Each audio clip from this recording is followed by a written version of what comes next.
On ne le remarque pas souvent assez, mais la vie passe très vite. Je veux dire, les jours s'enchaînent les uns après les autres, à une vitesse parfois incontrôlable. Des événements sur lesquels on n'a aucun contrôle se produisent sans arrêt autour de nous. Et ça s'enchaîne, et tout va si vite et parfois sans aucune volonté ni aucun contrôle de notre part, que très vite on peut oublier ou alors complètement sortir de sa tête la simple hypothèse ou idée même qu'on puisse avoir un quelconque contrôle sur sa propre vie, ou alors qu'on puisse soi-même donner une quelconque orientation à sa vie, ou qu'on puisse soi-même avoir une quelconque influence sur notre vie. Pourtant, on ne peut pas passer toute sa vie à juste suivre le courant sans jamais impulser soi-même une direction, sans jamais accomplir une volonté propre, toujours juste suivre le courant, suivre le vent. À un moment donné, il faut s'arrêter. À un moment donné, il faut interrompre le courant involontaire et se poser les bonnes questions. Parce que des questions entraînent des réponses, de bonnes questions entraînent de bonnes réponses, et de bonnes réponses entraînent de bonnes actions. De bonnes actions entraînent de bons résultats. Dans cette vidéo, on va donc voir 4 questions qu'il faut se poser pour donner un sens à sa vie, qui jusqu'ici allait juste comme ça, sans aucune direction, sans aucune volonté de notre part. 4 questions qu'il faut se poser. La première question qu'il faut se poser: qui suis-je? Qui suis-je? Par qui suis-je, il ne s'agit pas de quel est votre nom, comment vous appelez-vous, quel âge avez-vous, quelle taille faites-vous. Non, il s'agit de savoir qui je suis réellement en tant que personne.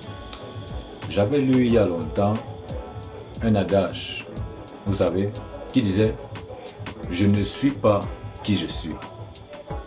Je suis ce que je pense que les autres pensent que je suis. Je répète encore. Je ne suis pas qui je suis. Je suis celui que je pense que les autres pensent que je suis. En d'autres termes, la majorité d'entre nous n'extériorisons pas toujours notre vrai nous. Celui que nous présentons aux autres, c'est celui qu'on pense que les autres pensent de nous. C'est-à-dire, on présente aux autres la version de nous-mêmes qu'on se dit qui va mieux satisfaire les autres. En d'autres termes, on est pour les autres et on n'est pas soi-même. C'est déjà ça qu'il faut constater. Et le problème est qu'à force d'être celui que les autres veulent, ou celui qui mettrait les autres à l'aise, on peut finir par oublier qui on est, parce que les personnes qu'on rencontre au cours d'une vie sont eux-mêmes des personnalités multiples. Si à chaque fois il faut s'adapter à une personnalité, on peut finir par perdre sa propre personnalité. Donc à un moment donné, il faut s'arrêter et se demander: qui suis-je? Qui suis-je moi-même? Qui suis-je quand je suis entre 4 murs, quand je n'ai personne à contenter, quand je n'ai personne à satisfaire, quand je n'ai personne que je veux impressionner? Qui suis-je vraiment? Ça, c'est la première question qu'il faut se poser, parce que si on ne connaît pas son identité, ce sera difficile déjà même de savoir ce qu'on veut. Et si on ne sait pas ce qu'on veut, on n'aura jamais ce qu'on veut et on peut finir toujours frustré, toujours triste, toujours nerveux. C'est à éviter. Donc ça, c'est la première question qu'il faut se poser. Qui suis-je? La deuxième question qu'il faut se poser, c'est: quelles sont mes valeurs? Sincèrement, quelles sont mes valeurs? On peut même reformuler ça aussi également comme: quelles sont les causes que je défends? Quelles sont les choses que je considère comme importantes?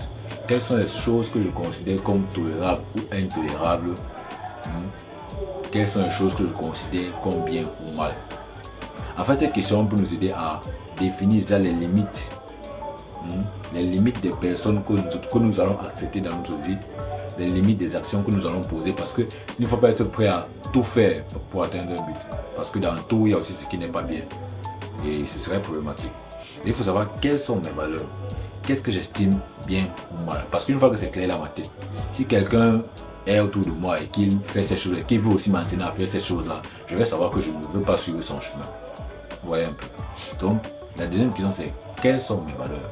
Quelles sont les choses que je considère comme importantes ou non importantes tolérable ou intolérable, bien ou mal.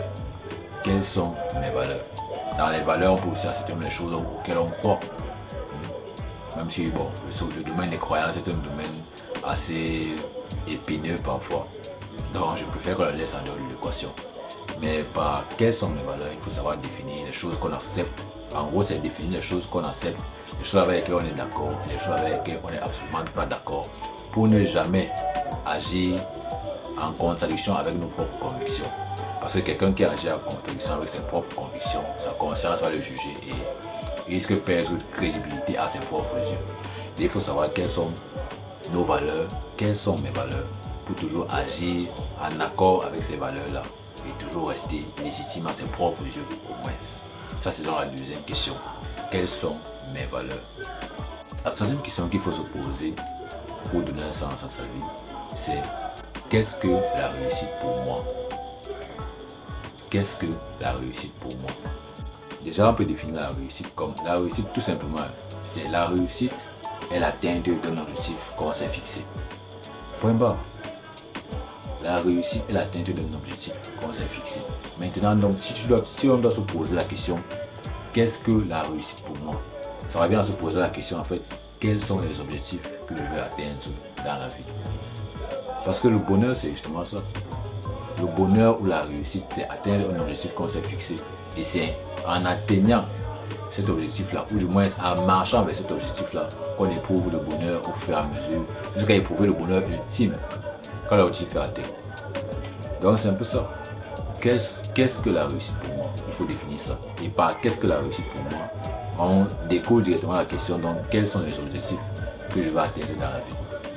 Parce que donner un sens à sa vie, c'est déjà savoir les choses qu'on va accomplir dans la vie, c'est déjà savoir à quoi est-ce qu'on veut que notre vie ressemble. Et justement pour ça, il faut déjà savoir avoir des objectifs. Voilà un peu. Donc la troisième question qu'il faut se poser, c'est qu'est-ce que la réussite pour moi? En d'autres termes, quels sont les objectifs que je vais atteindre dans la vie? Cette question par contre n'est pas toujours évidente. Je vous assure, la réponse à cette question n'est pas toujours évidente. C'est vraiment très important d'avoir déjà coché la première question qui est qui suis-je? C'est quand on sait qui on est qu'on peut savoir ce qu'on veut. C'est une question qui n'est pas évidente à répondre, donc il faut prendre son temps vraiment pour répondre à cette question-là. Qu'est-ce que la réussite pour moi? Quels sont les objectifs que je dois atteindre dans la vie? Ça c'est la troisième question pour donner un sens à sa vie. Et la quatrième question donc pour donner un sens à sa vie, c'est donc qu'est-ce que je suis donc prêt à faire? Quelles sont les actions que je dois poser pour atteindre dans les objectifs que je me suis fixés? Voilà. Quelles sont les actions que je suis prêt à, que je dois poser pour atteindre l'objectif que je me suis fixé? Parce qu'il ne suffit pas de se fixer des objectifs, il faut aussi tendre chaque jour vers ces objectifs-là, et pour ça il faut poser des actions parce qu'un objectif ne va pas s'atteindre tout seul. Donc ça c'était la quatrième et dernière question. Qu'est-ce que je dois faire pour atteindre mes objectifs? Donc, s'il faut faire un récapitulatif, 4 questions pour donner un sens à sa vie.